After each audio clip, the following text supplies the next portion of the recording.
Hey, this is Sean from Make Them Suffer, and you're watching Forever Loud.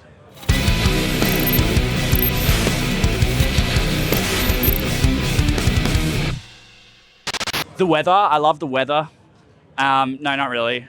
The UK's sick. I mean, the Commonwealth, it's my kinfolk.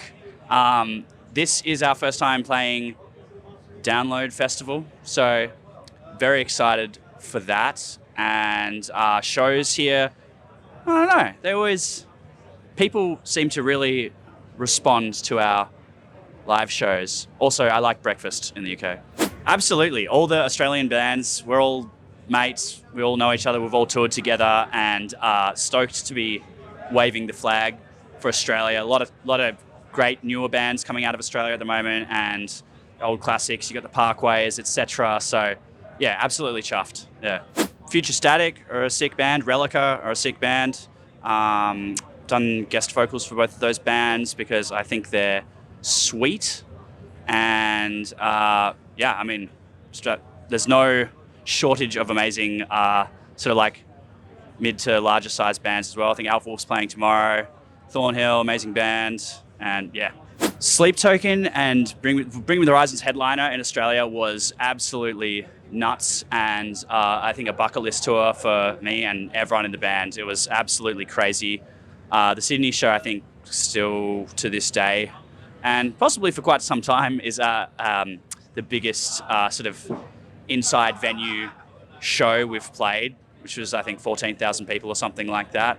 Absolutely surreal experience, and we were treated so well. Everything was amazing. The catering, just the politeness and the welcomingness of the crew and everything, or the bands, was so sick, so sick. We have played arena shows with the Amity Affliction and Parkway Drive and stuff, but I mean, this just felt... I don't think we'd actually played too many arena shows in Australia. It just felt special. Bring Me the Horizon's a band that we've all listened to for quite some time. Sleep Token, a number of our members are a big fan, and yeah, I don't know, you could feel the energy in the crowd. It was awesome. Yeah.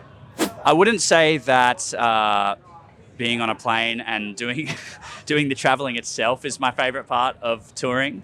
But there is some appeal in just like living out of a suitcase and just like constantly being on the road. Where's my home? I don't know. Then it's cool to come back to a city like Perth, such a sleepy city. It's really quiet there and beautiful beaches and fresh air and everything. So love that. But I mean, honestly, yeah, we've been asking ourselves in our camp, like, do you think you could just like tour all year round? And I think the answer is yes, provided that the touring conditions were good enough. Like if we were in a bus or something the whole time, super chill, I could just like live in a bus. That'd be fine. Well, these days we just fly around Australia, so that's kind of easy, especially because usually in more recent years our gear's been taken in a truck, so we just fly with our day luggage or whatever. So that's super chill. But in the day, back in the day, before we kind of had a glow up moment, if you will, Australia was really grueling to tour. Some really like we've done like 19, 22-hour drives and stuff. Some of the routing on those older tours, promoters, booking agents, they simply don't book anymore because they're actually quite dangerous. Then in America, some places are great to drive, other places are just full of potholes and it's very bumpy and uncomfortable. But the UK and Europe is very similar. It's all pretty samey though these days. Yeah. Well, we haven't announced anything in terms of like a new album or new release or anything yet, but I mean, yeah, they have to be part of something, don't they? So the writing is on the wall. I think I already said that in another interview, but yeah, there'll be stuff. Plenty of stuff. After we play Download Festival, we're going to be playing a bunch more shows in Europe and the UK. I think right after this, we're going to play a show in Frankfurt. A couple shows we're pairing up with Holding Absence for some of them, Bury Tomorrow for some of them, While She Sleeps for some of them. I think we're playing one with Era, who we just got off a tour with in the States, so that's going to be cool.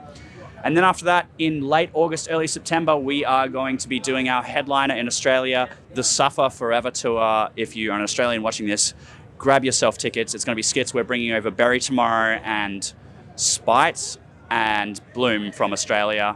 And super excited to do. We haven't done a headliner in Australia in a minute. Playing the newer songs. We did the Never Bloom tour, but now we're playing like new material, so very excited for that. And yeah, I think that's all I'm prepared to talk about for now.